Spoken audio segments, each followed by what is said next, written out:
Hi mums, today we're going to do a postnatal class where we focus on glute strength, and this is going to be something really important to work into if we're looking to get back into any gym work, going to yoga classes, going for a run. We want to make sure we've got great glute strength to keep that stability around the hips so we don't get any injuries when we go back to our other activities. So the first thing we're going to do, like always, is go to our pelvic floor exercises, and again I'll encourage you not to skip over this bit because it's really important to do it and it's going to give you that bit of mindfulness and time to do it now. So today our focus is going to be on just gradually building that pelvic floor contraction. So imagine your pelvic floor is like a 4-story apartment. So you're going to start with the pelvic floor relaxed on the ground floor. We're going to lift up to level 1, level 2, level 3, and then level 4. So once we're at level 4, you should be having the biggest pelvic floor contraction you can. And then we're going to let the pelvic floor come all the way back down to that ground floor again. Try not to let it just stop at level 1 to get that full relaxation. Okay? So keeping relaxed through the chest, making sure we're breathing. We're going to start just drawing the pelvic floor on just gradually up to level 1. Then about 50% of the way on up to level 2, level 3, then level 4, so maximal contraction, and then slowly letting the pelvic floor come all the way back down to the ground floor. If you find you can't completely relax your pelvic floor after activating it, take a deep breath in and think about filling your belly up with air. Think about expanding not only outwards and sideways, but slightly down onto the pelvic floor as well to get it to relax. We're going to do that again. We're going to build up to level 1, a bit more of a contraction to level 2, level 3, and then level 4, so full big squeeze, and then let that pelvic floor relax all the way down to the ground floor. Make sure you're not stuck at level 1, use those breathing techniques. We're going to do it 2 more times, so building up to level 1, level 2, level 3, level 4, big squeeze, and then letting the pelvic floor relax all the way down. For the last one, I want you to check in and see if you're actually able to maintain relaxed breathing while you're squeezing your pelvic floor, or whether you're holding your breath. So we don't want to hold our breath, we want to keep breathing in a relaxed fashion. So we're going to pull up to level 1, level 2, level 3, level 4, big squeeze at the top, and then slowly let that pelvic floor come all the way down. Okay. So just to get started, create a bit of mobility through our back, through our glutes, start activating all the muscles at the back of the body. We're going to start by articulating our spine up into a bridge. So you're going to start with that pelvic floor contraction. You're going to engage your deep tummy muscles by gently drawing your belly in. Feel that your pubic bone is being pulled in towards the front of the rib cage, and you're going to start rolling up, keeping that connection of pubic bone to rib cage into a bridge. And then we're going to roll back down one little vertebrae at a time. Your tailbone's going to be the very last thing to touch down, so really keep that scoop the pubic bone in towards your rib cage throughout. We're going to go again, so try breathing out, pelvic floor on, start rolling the pubic bone in towards the belly button, in towards the rib cage as you come up. Stay nice and relaxed through the chest, and then rolling back down. Good. So with your feet, you want to make sure that they're not too far apart. So Emma's really got her feet about 1 hand width apart, and that's where we want them to be. Okay, we're just going to keep moving through this. I'm going to give you some things to think about. So if we think about the foot position, we want to make sure that the feet are really about 1 hand width apart. Don't have them really far apart. So if you're on a mat, you don't want them out to the edges of the mat. Really just in line with your hips.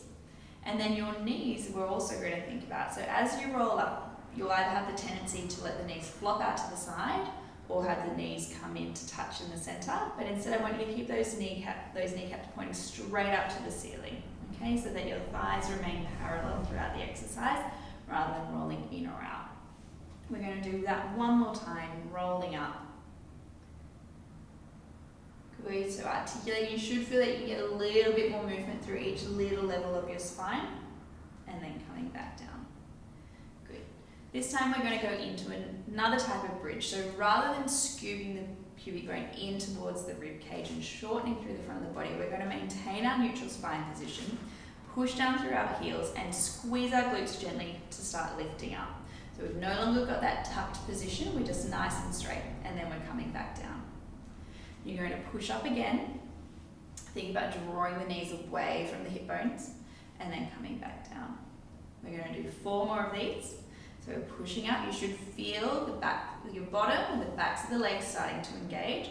Keep pushing down through the heels as we go. Good. And then coming back down.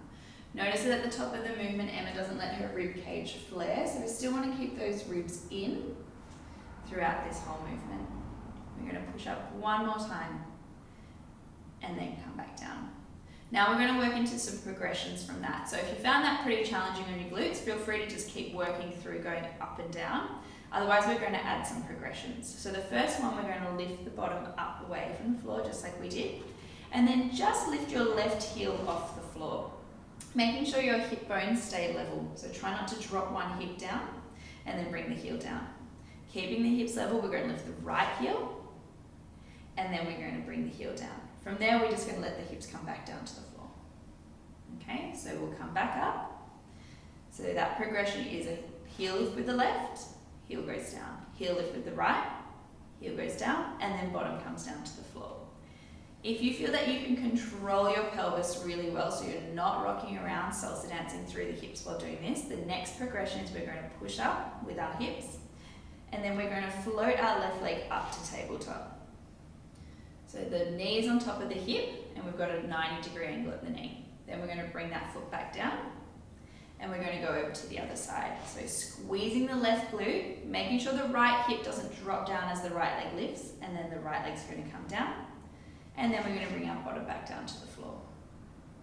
We're going to keep working through whichever one works for you. So Emma's going to keep demonstrating the leg to tabletop, but your other options are to do is just a bridge straight up and down, bottom lifting, bottom going back down to the floor. Or you might do a similar exercise to this, but just with the heel lift. Or if you really can feel that you can control through the hip bones, then you can go into that single leg to tabletop. Okay, some watch points are to check, first of all, that the hips remain level, but then also to check that you're not turning the knee in, as that's sometimes what people do to compensate. Okay, so imagine your legs are on 2 train tracks, and as you lift, they're going to stay nice and parallel. You're not going to let the knees knock in towards each other. So you should be starting to feel the back of your bottom working. We're going to do 1 more of these, and then we'll go back into an exercise that we're going to do together. Good, so lifting up, and then coming back down, bottom down to the floor. Good, roll onto your side, so it doesn't matter which side because we're going to go through both. And just to start with, we're going to do a couple of book openings to create some mobility through the spine, through the upper back. We can never do too much of that as new mums when we usually spend most of our time leaning forward. We want to make sure our back goes into other positions as well. So one hand on top of the other. We're going to keep our top hip rolling forward as we reach up and over with that arm, creating a twist through the midline, and then bringing the arm back. We're going to again reach the arm up and over, try and bring the back of the ribcage down to the floor, and then come back up and over. Good, going again, making sure that hand stays in your peripheral vision, try not to let it get lost behind you. And then coming back up. And then we're going to bring our hands to either side of our head, and we're going to do the same thing, but this will just help us get a little bit of a stretch through our pecs, okay? Keeping those hips rolling forward so that we're not rolling backwards and losing the stretch through the upper back. You should feel this through your chest, through that arm that's moving backwards. And then coming back in, we'll do 1 more. Good, and going out. Excellent. All right, come back down. You'll keep one hand behind your head and then bring the other hand on top of your hip, okay? And you're going to use that one to check that your top hip isn't rolling around, okay? Heels are going to stay gently squeezing together, and we're going to start lifting that top knee up into a clam. Good, and then coming back down. Gently draw your belly button in without gripping those tummy muscles. And just isolating that thigh moving up and down without rolling the pelvis around. Okay, you should start to feel this in the back of that top hip. Keep using your breath. So for anything that we do here, if you find you have to hold your breath and are straining a bit to create the movement, then just regress it back a bit. So for this one, you might think of just going halfway through the movement, Otherwise, if it feels okay, we'll just keep going as far as you can bring the knee up without that pelvis rolling backwards. We're going to do 2 more after this one. So we're going to come up, back down, keep gently drawing your tummy in. Feel that this top hip is being pulled down away from your rib cage to create space on either side of your waist. All right, from here, bring your top hand down in front of you. You're going to keep your knees on the bed and you're going to lift both feet up towards the ceiling, okay? We're going to keep our feet connected, so I like to keep my big toes connecting, and we're going to lift that top knee up into a clam again, okay? So again, we're just working through that same movement, but we've got a little bit more range, so a bit further that we're able to create in this position. So you should start feeling this in the back of the top hip. Good. Use that top hand to make sure that you're not rolling backwards, so pull your body forward slightly. We're going to do another 5 here, so you should really start to feel that top hip working. We've got 4 more. Keep using your breath. Again, if this feels a bit too difficult and you're starting to hold your breath, just bring your feet back down and go back to the clams we were doing before that. Good. We've got 2 more. 2. And 1 more. 1. Beautiful. We're going to bring the legs back down. Your feet are going to be in line with your bottom. Knees are staying forward. This time, rather than rotating the leg out, we're going to lift the leg up as one unit. So knee and foot are lifting up without letting your knee drop down or without letting your knee drop all the way up with the foot down, okay? So we're going to stay nice and parallel. Shin bones remain parallel. We're going to start bringing that knee forward until it's in line with our hip, and then start drawing back just until it's in line with the front of the hip, so we're nice and straight through the front of the body. And we're going to keep moving back and forth in this position, making sure that the knee doesn't start to drop down towards the floor.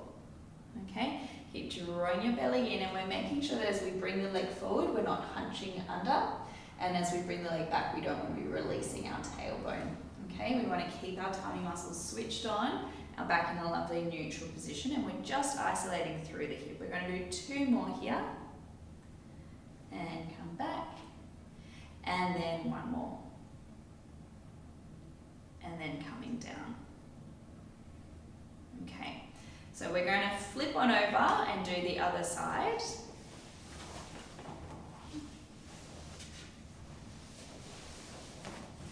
Excellent. Okay, so we'll start off with our book opening. So we're going to reach the arm up and back, reaching up and over, keeping that top hip forward, reaching the rib cage back, and then going over. We're going to do 2 more like that. Really big reach, start to open up through the chest. Make sure you don't lose that hand behind you. Keep it in your peripheral vision.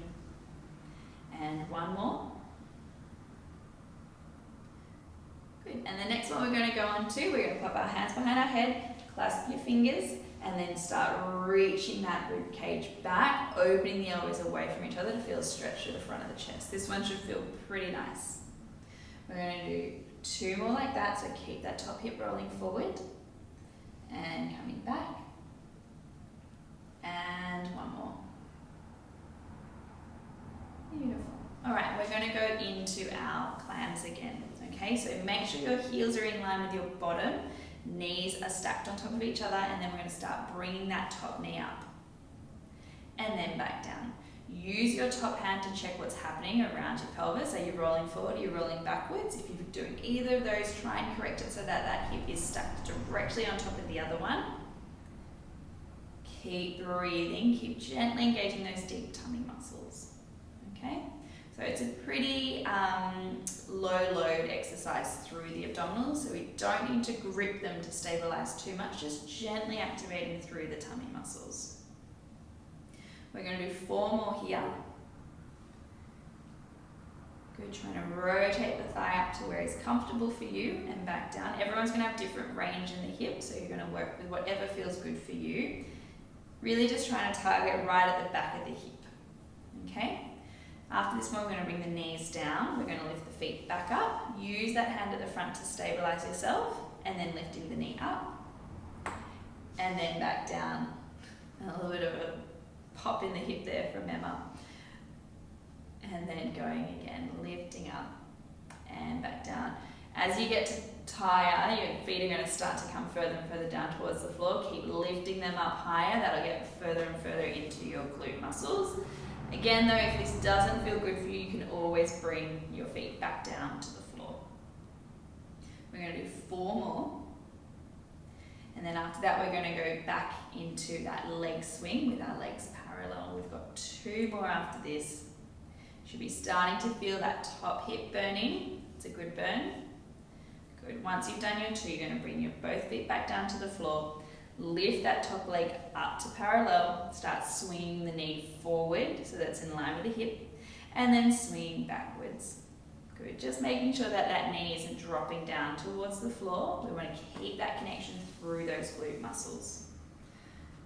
Good. The knee's coming forward so it's in line with the hip. And then it's coming all the way back to open up through the front of the hip without overly arching our spine. Good. Keep drawing the belly in. Use your hand to stabilize if you need to. We've got 3 more. So we come forward for 3 and back. Good. Forward for 2 and back. And 1 more. Coming forward. Finish movement off all the way by bringing the foot back. And then you can stack 1 foot on top of the other. Okay. Come up into 4-point kneeling. We're going to work a bit more into our big glute muscles, our glute max. Okay, so to set ourselves up, we're going to have knees under hips, hands under shoulders, which means that your hands will probably end up a little bit wider apart than your knees. We want to find our neutral spine, so that's a small tiny dip in there without sagging your belly down towards the floor. So do you want to just demonstrate that one? So we don't want to be here. We also don't want to be tucking our tailbone under. Okay, so we're finding that position where the tailbone's just releasing out behind us a little bit without sagging your belly to the floor. And then we're pushing the hands really strongly into the floor so that our rib cage remains lifted. Okay, so what we don't want to see is that rib cage sagging down towards the floor and losing the control through the shoulders. So we're lifting back up. We also don't want to be lifting so much that we start to round through our back. Okay, so we want to stay nice and straight.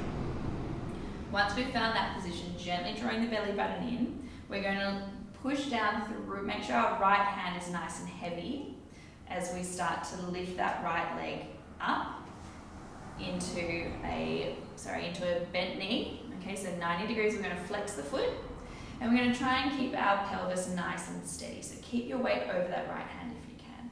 From there, it's like there's a little tiny button on the ceiling and you're going to lift your knee slightly up to touch that button and then come back down. We're going to lift up again and back down, making sure we're squeezing through our glute muscles as we do it. Trying not to get too much movement through the back. We've got 5, 4, 3, 2, and 1 more. Excellent. We're going to swap to the other side. Okay, so we're going to start lifting that left leg up. Try not to sink into your right hip as you go. We're going to lift again up to touch that little button on the roof just above us. Get a bit of a squeeze through your glute without overly bending through the back. Okay, so we're trying to isolate this to the hip. Imagine there's a screw going through the side of the hip and we're just pivoting around it. We've got 5, 4, 3, 2, 1. We're going to bring that leg down. We're going to reach the right leg out again. This time it's going to be nice and straight. Okay, stretch your kneecap. Feel like the toes are being pulled out to the wall behind you while you keep lots of length through your spine, through your neck. And we're going to just draw 5 little circles with our foot in one direction, making sure that we lift up each time. Don't let that foot start getting lower and lower. Once we've done 5 circles one way, we're going to do 5 circles the other way. Good. 4, 5. Good. Then we're going to swap to the other side. Okay, so extend that leg out nice and long. Feel the quads, the muscles at the front of the kneecap. Drawing on, keeping the legs straight. And we're going to make sure that we're not rotating through the pelvis too much. We're going to go for 4, 3, 2, 1. And then we're just going to reverse it and go back the other way for 5, 4, 3, 2, and 1. Excellent. We're now going to come up into standing. So now that we're up in standing, we're going to go into some more functional movements like lunges and squats, We're going to practice good techniques so that when you're using them to get bub in and out of the car, up and down from the bar, or doing anything, any of the other exercises that you like to do, you're doing them with good form, okay? So the first thing we're going to do is a little bit of a lunge. So we're going to step 1 foot forward and 1 foot back. We're going to bend the back knee down, and then from there I want you to actually lean forward. Feel like someone's grabbed your bottom and lifted it up behind you a little bit. From here we're just going to do 10 little pulses, okay? So Emma's going to keep going there. I'm going to show you from the front. We don't want to let the knees knock in towards each other. We want to keep like there's an imaginary force field pulling them up. We're going to do 10 there. And then once we've done 10, we're going to come up into standing. We're going to step the left foot back. We're going to go down into that little position with a slight incline and then step up to stand. We're going to step back with that same foot, making sure that the knees aren't knocking in towards each other. So we're just getting a little bit of an incline, keeping that back straight so we can get into the glutes a bit more. Okay, so with that incline and with the knees gently pulling away, you should start to feel your right butt burning. Good, we're going to do 5 more from there. Coming up to stand, 4 more. Good, 3 more. Making sure the knees aren't beginning to knock towards each other. And just take your time. If you are losing balance, feel free to hold on to something. Excellent. Then we're going to go on to the other side. So I'll get Emma to turn around the other way so you can see that side.